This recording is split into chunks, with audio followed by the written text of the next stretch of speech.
Okay, so we are here on competition day at US Drift Circuit. We are driving at Citrus County Speedway. This is the first time that we've done this track at US Drift Circuit. I think they just started allowing drifters to come here for whatever reason. They had an event, Beast Coast Drifting, and the layout looks pretty decent, so that's kind of what they replicated a little bit with some twists. We drove yesterday in the rain for practice, and it was pretty smooth. Made some adjustments, but the car had issues. This is the first time I'm driving it since Fuel Fest, so all new suspension, all new steering, new body kit. The whole car feels completely different, so trying to get used to it, but it was all low on power as well. So we're doing some adjustments to the spark and trying to get the power back to what it is, so it's firing in all 8 nice and good, and we aren't risking any damage or anything by having a misfire or running too rich or too lean or whatever. So right now we're doing some work in the heat. It is supposed to rain today, so we're probably not going to get any practice before it starts storming, and then it's going to get patchy and dry up. I think we'll see how it goes, but yeah, we're working on the car now and we're doing plugs, but I'll show you guys how it looks today. Oh, well, I mean, you would have to be a tuner for that. Yeah. So it's usually like we have Ed. So Vince is working on plugs now, and we're gonna be doing new wires, getting all that. You can see how old and messed up these were. So I got Wisefab supervising. He's gonna be he's gonna be making the new headers for this. So. Oh, that'd be rad. When I do a big turbo up there, I need you to reverse mount them for me. And then we'll get fancy. Like we'll just do the big hole in the hood like you did with Christian's car there. Yeah, we can just flip the heads and do a hot V and put it in the middle. Hot V in the middle. Now he's talking some supercar shit now. But here's our setup. We're monster trucking. We're on the new BCs. These are prototype BCs, and we're still trying to figure out the height with the Wisefab and everything. So the car felt pretty decent in terms of setup for suspension. It was just, again, the power. But she looks really clean right now. I do have livery being made. Didn't have time to get it on before this event. We had some fuel pump issues. I was trying to test the car before this, but we couldn't get it done. So yeah, she's looking good. I'm excited to get out there, get some more practice in, see how that runs. Since we mentioned Christian's car, look at this thing. They went to completely new setup as well. He's got a quick change in the back and a dog box front mount transmission now. This is Wisefab. And yeah, he's on nitrous with Holly. Really clean setup. Puts down a lot of power, puts down a lot of smoke. It looks really good.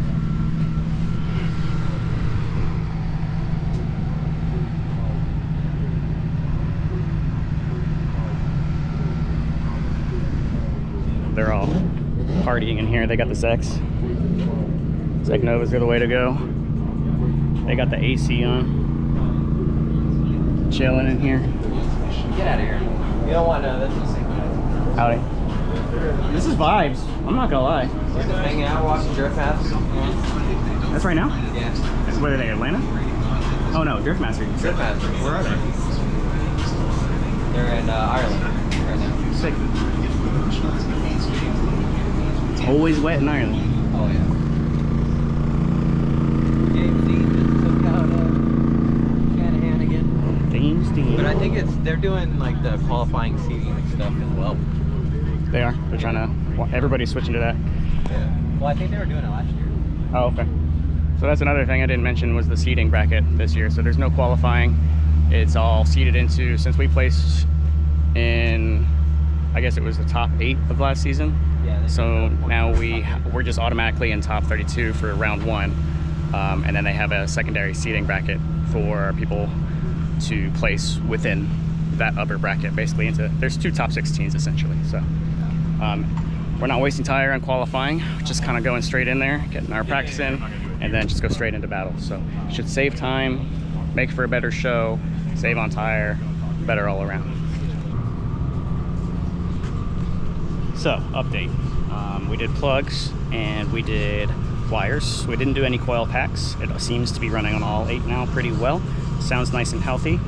We completely flushed and drained the power steering fluid, replaced it with Lucas. I had ATF in there previously, so that feels good. And I had to remove the AC belt. It keeps throwing a belt, so I'm just gonna have to deal with AC even though it's 100 degrees out. I do have a cool shirt that I'm gonna wear, so that'll be my saving grace because I do not do well in the heat. I'll last like a few laps and then I just feel like I'm gonna pass out. So the cool shirt will save my ass today. I've got the new BC set up here. I've got the 2-ways pretty much set to the halfway point. I think I'm gonna turn the fronts up to stiffer, and then the rears, I might stiffen up the rears a little bit because I'm not gonna run a rear sway bar. I could not get it to fit properly. So I'm gonna turn these up just a couple clicks and go from there. And then we're gonna check everything again after practice, which is in a few hours. It's at 2:30 or 3 o'clock. But other than that, yeah, car's looking good, feeling good.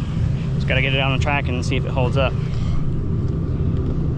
Here's your former champ car.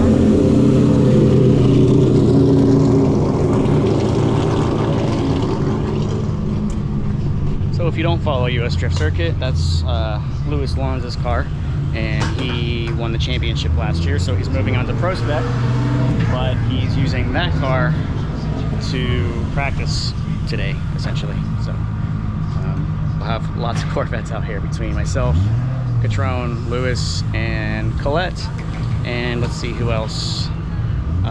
David is here with his C5, maybe a C6.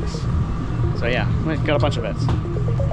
So just waiting on practice, gonna chill in the trailer, stay out of the sun, maybe get some lunch, and be ready.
So as you saw, we got some practice sessions in, and the car is feeling much better, way better. Got it dialed in.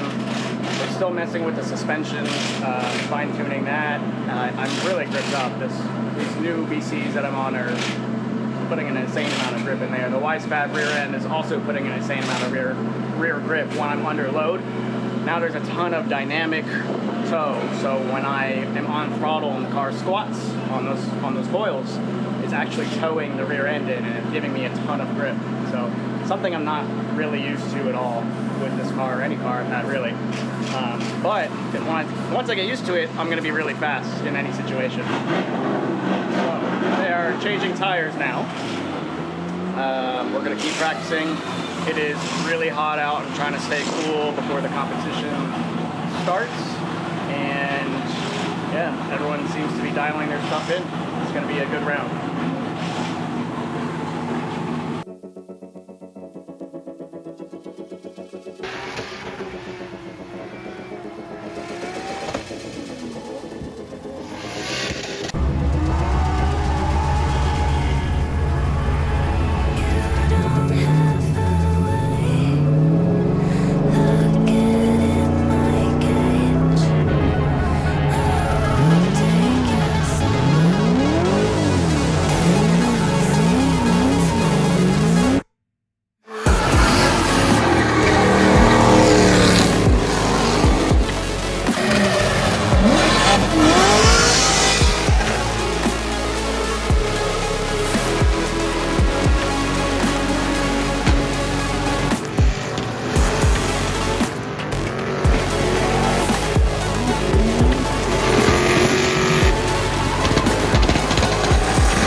guys doing a side lap. Even though the rain let up, they are going to let them do a side lap.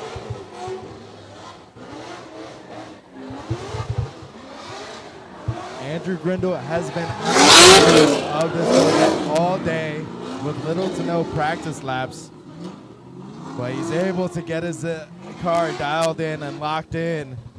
Looking very, very done with getting everything situated, with Grindle being under the hood most of the day and then coming out here and putting out a side lap just like that. It's actually very, very fascinating as a driver and skill and talent that these guys have.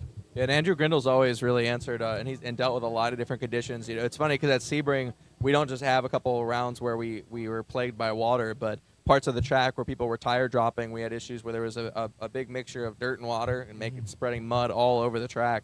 And so Andrew Grindle's done a pretty good job dealing with the different surfaces and being able to come in and just immediately throw it like that. He's feeling comfortable. And same thing with Henry. He's been at a lot of events, especially in South Florida, plenty of rainy ones. So I know both of these drivers are comfortable in the rain at any track.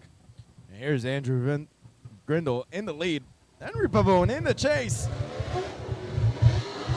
Andrew Grindle coming out here with a very generous initiation. Little angle going to outside one, but then now dialing in the angle into this alley to dive into the inner clip one. And here comes Henry Pavone trying to reel him in like a big old fish into outer zone 2 and 3, but he's still losing a little bit of proximity. But Henry Pavone has been going through a little bit of a sloppy transition out of the outer zone.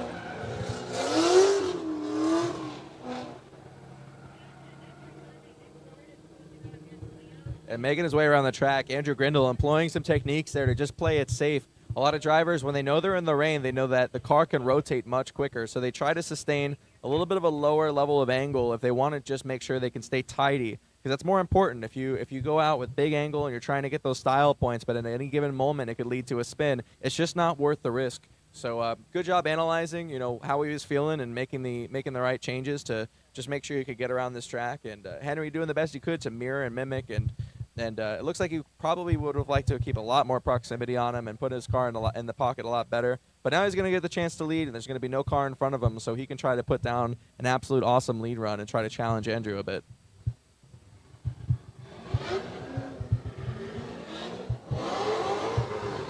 Here comes Henry Pavone. Oh, a huge bobble on outer one. But Andrew Grindle is going shallow on the track as he is trying to keep that proximity throughout that alleyway. Henry Pavone is trying to fill out inner clip, but Andrew Grindle is getting close proximity to outer zone 2, outer zone 3, and now he's mirroring the angle of Henry Pavone all the way through. Super spicy run in the chase from Andrew Grindle.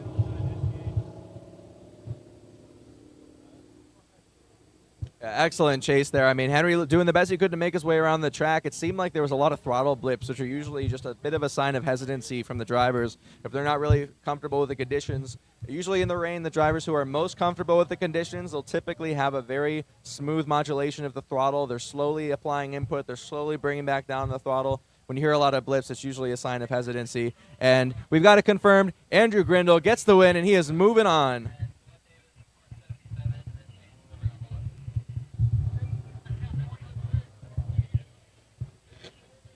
But we have Andrew Grindle in the lead. Matt Shulman in the chase. Andrew Grindle coming in.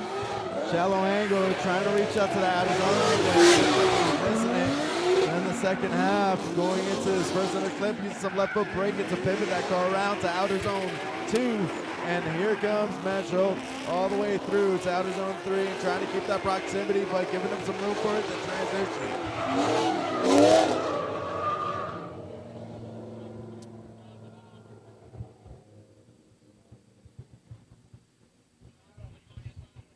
Matt Shulman out here. A little bit conservative on the chase, but he was able to kind of dial it in and stay within active chase towards the end of it. He was really close to him on that inner clip.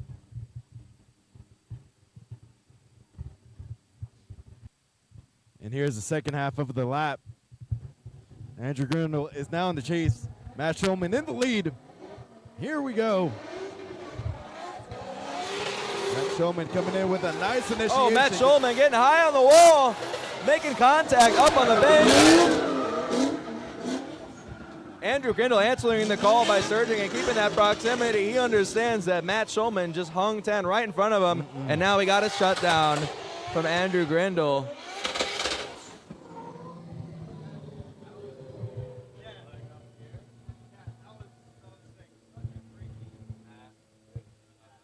Sweet, yeah. There we go.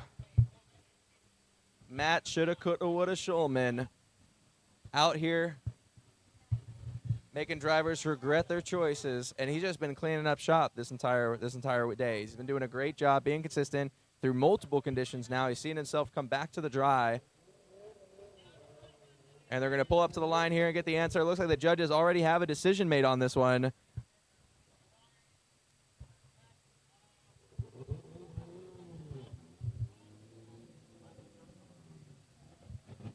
All right, so we are back here. We're just dealing with some track details here. So it looks like we ran a little too late on our schedule, and unfortunately we are going to have to call the competition here. So we made it to kind of shaping up what our top 4 was going to look like. We're going to have to deliberate, and US Drift Circuit's going to have to decide how they're going to handle this. But So a very unusual ending to this competition for round 1, and that's just due to not having any experience running with Citrus County. In terms of US Drift Circuit, they normally run at Sebring or OSW. So Citrus County shut it down at 11 o'clock. They let us go for like another 10 minutes or so, but they would not let the competition go on. They had to stop it, probably due to a noise ordinance or some sort of agreement that the track cannot do any motorsports past a certain hour. So that's my assumption. That I don't know for sure, but regardless, we had to shut it down right after that last battle that I had between Shulman. And during that battle, I actually had my transmission either completely lose all the gears, or the bell housing may have cracked, or the drive shaft, not the drive shaft, but the torque tube drive shaft inside of it had separated or something. Basically, as soon as I hit that inner clip, I lost all power to the rear wheels. None of the gears would engage. It was just a clunking as soon as I tried to let the clutch out. So I had to be towed off track, take it back to the trailer. Had to get a bunch of help, people pushing the car into the trailer, because I don't have a winch in there. So everybody in the pits, Christian Catrone's guys, helped me push the car in there. So huge shout out and thanks to them. Otherwise, it would have been a lot harder to get that done. So now we have to kind of diagnose that and figure out what the issue was, how I can prevent it in the future, and obviously get it fixed before the next round, which is what the main goal is right now. So I've got some other projects in the garage that I am dealing with as well. I've got some time until the next round, luckily, so we are going to be able to get that dealt with no matter what the issue is. But USDC doesn't really know what they're going to do yet about not finishing that round. FD rulebook kind of states that it would be the last completed bracket, which would be top 8, since there was still rounds or battles in top 4 to be done. So that would be really good news for us, because it would just be the points for top 8 would be awarded. So we wouldn't get any extra points, obviously, because I got knocked out against Shulman, but nobody would get any more points than us. So we would everyone in the top 8 would kind of be tied for points for round 1. They could do that. They could finish the battles out somewhere else. They could do what they did a couple years ago, where they kind of just awarded people extra points at the end, but I don't think that'll happen. But we'll see. Stay tuned and we'll figure that out, or they'll figure that out and we'll let you know. But I had a whole lot of fun at this track. It was obviously very rainy and very patchy. The last battle against Shulman was very dry, wet. It was very hard to read the layout and know what areas were going to be like no throttle because there's a lot of water, and what areas are going to be completely dry and need to be, full throttle. So, but the overall experience, I really enjoyed that track. I would like to go out there again. But round 2 is going to be in August, I believe, and that one's going to be at Sebring. So that should be fun. We know that track and the trip to get over there. Thank you guys for watching Grindle Garage, and stay tuned for the next one. Give me any feedback in the comments. And I also have some discount codes down below. Got some for 945 Garage. Got one for Kansai.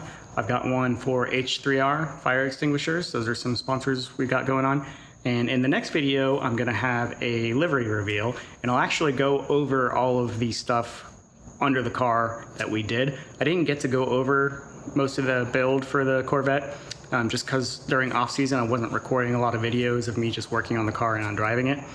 So I will go over that in the next video, so stay tuned for that, because it's just beautiful under there. The Wisefab, the BCs, everything just looks phenomenal. And after testing it for the first time this past weekend, it's driving really well. I'm glad I made these upgrades because it is driving fantastically.